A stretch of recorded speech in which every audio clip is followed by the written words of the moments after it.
Olá, eu sou Giovanni de Souza. Hoje são 21 de agosto de 2020, são 21 horas e 1 minuto.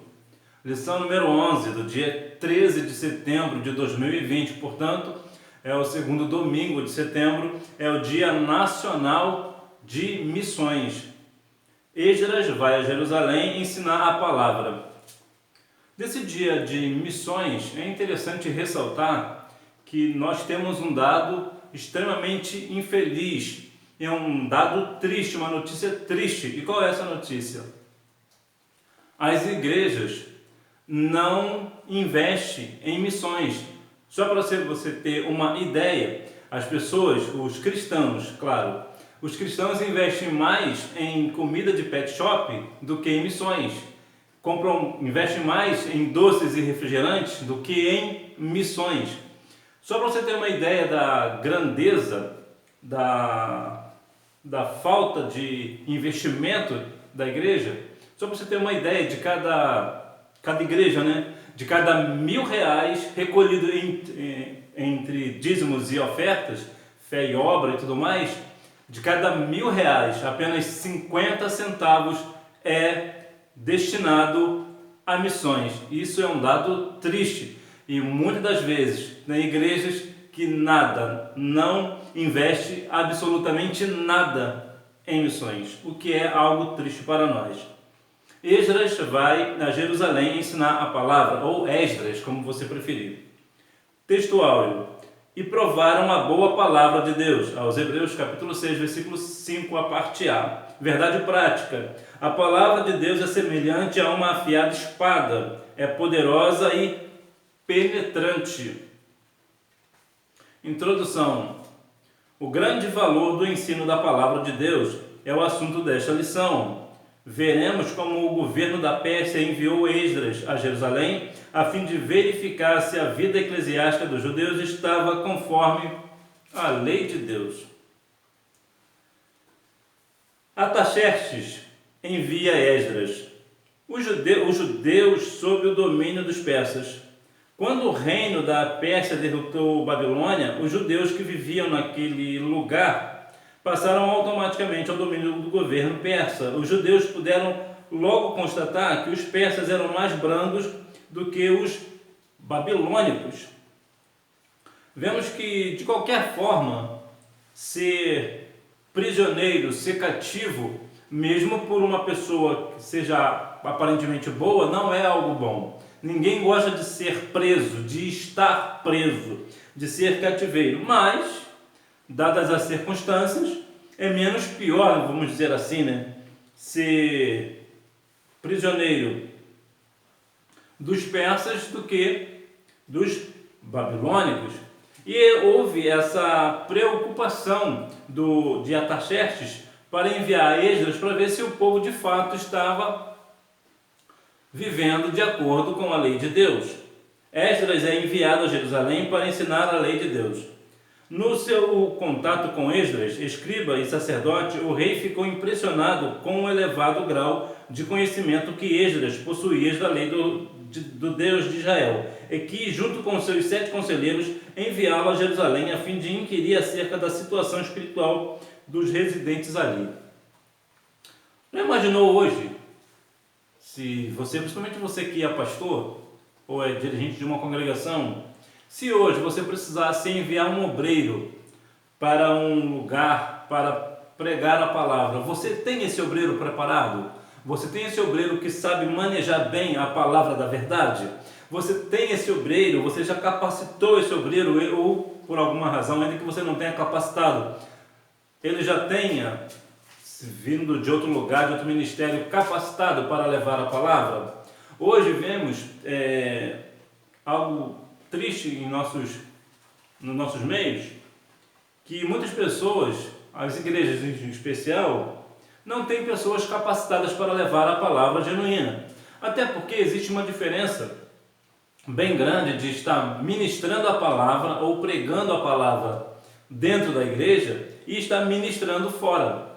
Por quê? Porque quando nós estamos num ambiente como a igreja, nós acabamos nos identificando um com os outros pelo palavreado, essa coisa toda e tal. Então fica fácil de ministrar a palavra porque todos têm um certo conhecimento da palavra. Mas e aqueles que não têm? A igreja geralmente não tem preocupação. E nesse dia de missões seria interessante que a igreja voltasse para este negócio. A importante carta que o rei enviou com Esdras, ou Esdras. O rei enviou com Esdras uma carta escrita em aramaico, que está registrada em Esdras capítulo 7, versículo 12 ao 26. Através desta carta, o rei decretou: qualquer judeu que assim desejasse poderia acompanhar Esdras a Jerusalém. Os que fossem a Jerusalém poderiam levar consigo ouro e prata, voluntariamente, dados pelo rei e seus conselheiros, ou dados como ofertas voluntárias. Os vasos sagrados, que ainda estavam na Babilônia, seriam restituídos. Qualquer despesa seria paga pelo tesouro do rei. Não seriam impostos aos servidores do templo direitos, tributos, rendas. Esdras poderia nomear regentes e juízes para que a vida eclesiástica viesse a funcionar conforme a lei de Deus. Esdras louvou a Deus que tinha inspirado o rei a fazer tudo isso, entendendo-lhe a beneficência perante o rei. Em outras palavras, aqui foi colocado cada coisa em seu devido lugar.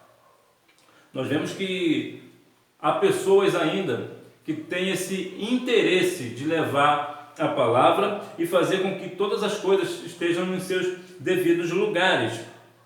Síntese do tópico 1. Artaxerxes envia Esdras a Jerusalém, onde o líder escriba e sacerdotal tem o objetivo de ensinar a lei de Deus ao povo. Então aqui nós vemos a importância de levar a palavra. Por quê? Porque levando a palavra como de fato a palavra é, ela vai libertar pessoas. E esta é a principal característica do Evangelho de Cristo, é fazer com que as pessoas sejam livres, como diz lá no livro de João, capítulo 8, versículo 32 ou 36, que a verdade vos libertará. Jesus disse em 14,6 também de João, que eu sou a verdade e a vida. Então nós precisamos levar esta verdade ao povo, porque esta verdade é a verdade que liberta. As pessoas são libertas através da palavra do Senhor. Esdras ensina a palavra ao povo. Esdras sai da Babilônia e vai a Jerusalém, conforme a ordem do rei Artaxerxes. Esdras viajou para Jerusalém acompanhado de um grupo de judeus, alguns eminentes líderes do povo, recusando a escolta militar oferecida pelo rei, para garantir-lhes a segurança durante a viagem. Esdras e seus companheiros preferiram confiar na segurança de Deus. Assim sendo, jejuaram e oraram para que tivessem uma boa viagem. E Deus os ouviu e os guardou durante todo o trajeto. Assim chegaram em paz a Jerusalém, onde ofereceram holocaustos a Deus. Jejum e oração é outra questão também nas igrejas evangélicas que anda meio sumido. Não é mais uma prática corriqueira como era antes. Então, hoje as pessoas, quando recebem alguma atividade para fazer, algo para fazer, não jejua e não ora ao Senhor para saber se aquilo é de fato do Senhor, porque nem tudo que chega à nossa mão para fazer, apesar que Eclesiastes diz que tudo que chegar para fazer, faça segundo as suas forças. Entretanto, há casos que não é da nossa jurisdição, né, vamos assim dizer, não é da nossa alçada, nós não temos autorização para fazer, nós não estamos preparados para fazer, como foi lá o caso de Neemias, que Neemias estava reconstruindo o templo. E chegaram falaram com ele para ele entrar no templo. Ele sabia que era uma falsa profecia. Por quê? Porque ele não era sacerdote, então ele não poderia entrar no templo. É isso que eu quero dizer aqui. Tem situações que não é para a gente fazer.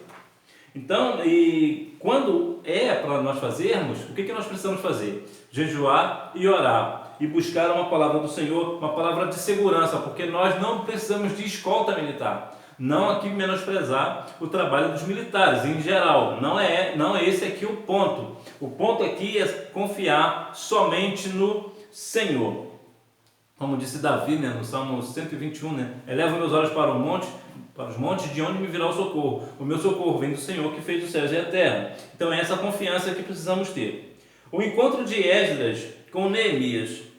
Quando Esdras chegou a Jerusalém, encontrou Neemias, o qual vinha sendo o líder espiritual dos judeus em Judá. Posto a par da situação, Neemias uniu-se a Esdras na tarefa para a qual este havia sido enviado. Esta questão de se aliar a outro líder, aqui numa conotação geral, é outra coisa também que nós estamos meio que em falta. Parece que cada um puxa a corda para o seu lado. Mas nós precisamos compreender o que Jesus falou, que o mesmo reino não pode ser dividido, porque senão ele se enfraquece. O que nós temos que fazer é, as igrejas evangélicas no geral, os líderes em geral, dar as mãos uns para com os outros, para assim fazermos melhor a obra do Senhor. Esdras ensina a palavra ao povo. Na festa dos tabernáculos, no dia 1º do mês 7º, houve santa convocação. O povo se ajuntou como um só homem diante da porta das águas. E Esdras trouxe o livro da lei. A lei de Deus foi lida ao povo desde a alva até ao meio-dia. Havia sido construído um púlpito de madeira para aquele fim, e em pé ao lado de Esdras havia um grupo de 13 auxiliares. Ainda cooperava um grupo de levitas, e o objetivo era fazer todo o povo entender o que estava sendo lido no livro da lei de Deus. Quando nós fomos para algum lugar para falar a palavra, nós, quando estamos numa situação de evangelismo, nós precisamos não somente falar a palavra, nós também precisamos explicar a palavra do Senhor, porque há muitas pessoas que não compreendem, porque de fato a palavra do Senhor tem certas passagens que é bem complexa de se compreender. E nesta questão nós precisamos compreender que aqui ficaram um bom tempo lendo a lei de Deus para o povo, que é uma outra questão que hoje também estamos em falta. Nós não lemos muito a palavra, lemos muito acerca da palavra, mas não lemos a palavra propriamente dita. Então, se eu não conheço a palavra, eu não conheço o meu Deus. Então, certamente eu não posso ter um bom êxito naquilo que eu fui enviado a fazer. Então, nós precisamos cada dia mais buscar a palavra do Senhor e ler a palavra. O ensino foi maravilhoso. O povo, ao ouvir a leitura, começou a chorar e lamentar-se. Neemias e Esdras tiveram que intervir, exortando-os a que se alegrassem no Senhor, porque a alegria do Senhor é nossa força. O povo então foi comer, beber e festejar, porque todos entenderam as palavras que lhes fizeram saber. Romanos 12:7 diz que se é ensinar, que haja dedicação ao ensino. Há 2 pontos, pelo menos no meu parecer, que serve o conhecimento, o ensino propriamente dito, que é para esclarecer, ou seja, deixar que as pessoas deixem de ser escravizadas, independente das circunstâncias, independente do que é ensinado. O ensino é para libertar pessoas, tirar pessoas de situações que elas não, muitas das vezes, nem precisam estar ali. E uma outra questão é encantar o aluno, encantar aquela pessoa que está ouvindo. Então, nós precisamos encantar com a verdade, que fique claro. Não adianta você encantar o aluno com mentiras. Você precisa encantar o seu aluno com verdade. Que verdade é essa? É a verdade da palavra. Porque assim, nós ensinando com unção, nós veremos a diferença. E unção é assim, uns são e outros não são. Então que nós venhamos ter esta unção do Senhor, buscando em jejum e oração, para que quando nós falarmos, quando nós ensinarmos, as pessoas venham entender, compreender o ensino e assim aceitar a Cristo como Salvador. Síntese do tópico 2. Esdras ensina a palavra ao povo e há um grande despertamento espiritual. Eu penso que é bastante interessante que a palavra do Senhor é tida como a água, é tida como água para nós. E a água, ela na verdade, numa questão física, ela apaga o fogo. O bombeiro sabe bem disso. No caso espiritual é diferente. É a palavra do Senhor que aviva e nos dá um despertamento espiritual pelo Espírito Santo. Lembra de Elias? Elias, quando foi fazer o holocausto, ele pediu para que colocassem água por 3 vezes. E a Bíblia diz que quando ele orou ao Senhor, a água, a presença do Senhor veio, lambeu a água e consumiu o holocausto e tudo mais. Então vemos que ali, a água na verdade foi melhor do que gasolina, né? Tacou fogo no negócio. Então que nós venhamos ter a sede da palavra para que nós possamos ter esse avivamento espiritual em nossa vida. A palavra de Deus deve ser ensinada. Deus ordenou que a sua palavra fosse ensinada a todo o povo de 7 em 7 anos. Além da leitura da lei de Moisés, que se fazia a cada sábado, os escritos e os profetas deveriam ser lidos e explicados ao povo em convocação solene a cada 7 anos. Bom, hoje é complicado de dizer, porque infelizmente hoje o ensino da palavra anda meio esquecido, né? As pessoas hoje querem mais louvorzão, não que eu tenha alguma coisa contra o louvor, muito pelo contrário, até gosto muito, mas tudo na vida espiritual, ela gira em torno da palavra. Então nós precisamos ter, independente de aqui na questão aqui eram 7 anos, mas hoje não, hoje nós precisamos todos os dias ter algo da parte do Senhor, né? Continuar lendo a palavra. Jesus ordenou o ensino da sua palavra. Na grande comissão, Jesus ordenou que seus discípulos ensinassem todas as nações a guardarem tudo o que lhes tinha mandado. Então, muitas das vezes as pessoas hoje ensinam tantas coisas, né? E não ensinam a palavra, e quando ensinam, distorce a palavra para poder assim ter lucro financeiro e coisas afim, prestígios e tudo mais, o que é algo completamente fora do Evangelho de Cristo. O Evangelho do Senhor Jesus não é isso. O Evangelho do Senhor é o Evangelho de amor e de esclarecimento para que todas as pessoas venham ao pleno conhecimento da verdade e que assim ninguém venha se perder na eternidade. O apóstolo Paulo conhecia a importância do ensino da palavra. Vejamos: conjuro-te, pois, diante de Deus e do Senhor Jesus Cristo, que pregues a palavra, o que de mim, entre muitas testemunhas, ouviste. Confia-o a homens fiéis, que sejam idôneos para também ensinarem os outros. Se é ensinar, haja dedicação ao ensino. Bom, aqui o apóstolo Paulo aqui já nos deu um resumo. Nós precisamos continuar tendo esse vínculo do ensino da palavra do Senhor.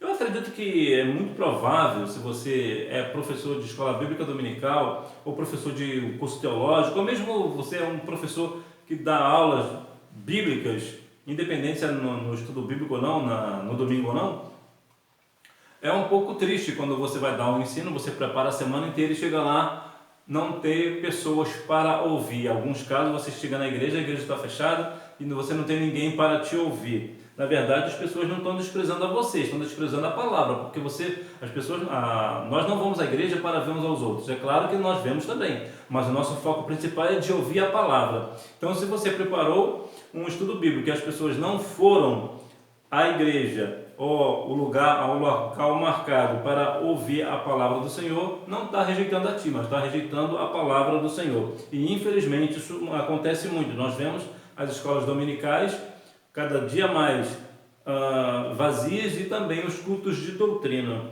Síntese do tópico 3. A palavra de Deus deve ser ensinada porque é ordenança de Deus, ratificada por Jesus e confirmada pelos apóstolos. Então nós precisamos continuar nesse trabalho, nessa atividade de levar a palavra do Senhor. Resultados do ensino da palavra de Deus. O ensino da palavra gera temor a Deus. Deus falou: ajunta-me o povo e os farei ouvir a minha palavra para que me temam todos os dias que na terra viverem. Guarda os mandamentos do Senhor para o temer.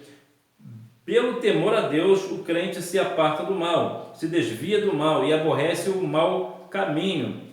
Como resultado do ensino da lei nos dias de Esdras, o povo confessou os seus pecados, apartou-se de deuses estranhos, adorou ao Senhor seu Deus e com ele fez firme concerto. A palavra de Deus é o poder de Deus. Então vemos que a palavra transforma. A Bíblia, que é a palavra do Senhor, ela transforma o homem. E há muitas pessoas que discutem muitas situações a respeito da palavra. E, claro, o adversário quer sempre prejudicar a leitura da palavra de Deus, ele quer sempre parar a leitura da palavra. Mas a palavra do Senhor, ela transforma o homem. Isso é tão verdade que muitas das vezes, em muitos presídios no Brasil e no mundo, quando a palavra de Deus é colocada e aplicada nos presídios, aquelas pessoas que ouvem a palavra acabam virando pastores, evangelistas e salvos na pessoa de Jesus. Nenhum autor de livro consegue fazer, nenhum livro do mundo consegue fazer isso. Somente a palavra de Deus faça. Talvez, lá longe, lá no profundo, quase encontrando petróleo, pode ser que algum livro, sem ser a palavra do Senhor, possa até fazer um homem melhor numa penitenciária, mas a probabilidade é praticamente zero. Somente a palavra tem esse poder, porque a palavra de Deus ela é transformadora. O ensino da palavra implanta normas espirituais nos crentes. Essas normas não dão formas às manifestações da nova vida, naquele que se converte, naquele que, pela operação do Espírito de Deus, passa a andar nos estatutos de Deus. Vejamos algumas das manifestações da nova vida. O crente é honesto a toda prova. O crente jamais mente. O crente tem o testemunho de sua consciência no Espírito Santo de que não mentiu. Jesus disse: seja, porém, o vosso falar sim, sim, não, não, porque o que passa disso é procedência maligna. O crente jamais se apodera de alguma coisa que não seja dele. Aquele que furtava não furte mais. Zaqueu, depois de salvo, queria restituir aquilo que havia defraudado. O crente vive uma vida moral que é exemplo de pureza. A prostituição e toda impureza nem ainda se nomeia entre vós. O crente jamais dá falso testemunho de alguém. A questão aqui de Zaqueu, a gente vê a transformação extraordinária que Zaqueu teve. As pessoas dizem muito que Zaqueu era ladrão. Eu não gosto muito de usar esse termo, porque a Bíblia não o chama de ladrão, diz apenas que ele era cobrador de imposto. Entretanto, talvez ele defraudava, de repente ele cobrava um imposto a mais, que parece não ser muito diferente nos dias atuais, né? Então, vemos que ele queria restituir 4 vezes mais, e isso porque era a lei. A Bíblia vai falar no livro de Êxodo que aquele que roubasse, por exemplo, uma ovelha, deveria restituir 4 ovelhas, ou seja, era 4 vezes mais. Então, no caso aqui, ele foi de fato purificado. O crente jamais mente, porque João 8,44 diz que o pai da mentira é o diabo. Então você não é filho do diabo, você é filho do Senhor, então você não mente mais. O crente não se apodera de alguma coisa que não seja dele, ele não furta. O ensino da palavra dá conhecimento. A igreja de Corinto foi enriquecida porque, pelo ensino da palavra de Deus, havia recebido conhecimento. Consideremos. O conhecimento consolida a força, porque pelo conhecimento podemos saber o que nos é dado gratuitamente por Deus. Pelo conhecimento da verdade podemos alcançar plena libertação. Pelo conhecimento podemos saber que Deus quer que todos os homens venham ao conhecimento da verdade. Pelo conhecimento podemos saber como agradar a Deus. Agradar a Deus não é o resultado da nossa própria força, mas o próprio Deus nos dá graça para agradá-lo. Então vemos que cada dia mais no nosso ensino, no ensino da palavra, nós ficamos mais próximos de Deus. Você lê mais sobre Deus, então certamente você saberá mais sobre Ele. E na verdade isso nos faz pensar no seguinte: a Bíblia diz que a fé vem pelo ouvir e ouvir a palavra. Então quanto mais você ouvir a palavra, independente se é por alguém que está falando a você ou você mesmo lendo, a sua fé vai crescer. E assim você terá as bênçãos da parte do nosso Senhor e Salvador Jesus Cristo. Síntese do tópico 4. O ensino da palavra de Deus gera temor, estabelece normas espirituais nos crentes e dá conhecimento. Então que nós venhamos ter esse conhecimento da palavra do Senhor, levar esta palavra do Senhor, aplicar aquilo que nós sabemos da palavra de Deus. E certamente nós teremos mais de Deus quando Deus tiver mais de nós. Então que nós venhamos a cada dia mais nos dedicarmos ao ensino da palavra de Deus, às atividades no templo, que nós venhamos a cada dia jejuar e orar, buscar ao Senhor, buscar o batismo com o Espírito Santo, porque sim, o batismo com o Espírito Santo é para os dias de hoje. Isso só vai deixar de acontecer quando Cristo vier buscar a sua igreja. Então que Deus continue abençoando a sua vida e que você tenha uma boa aula. Tchau!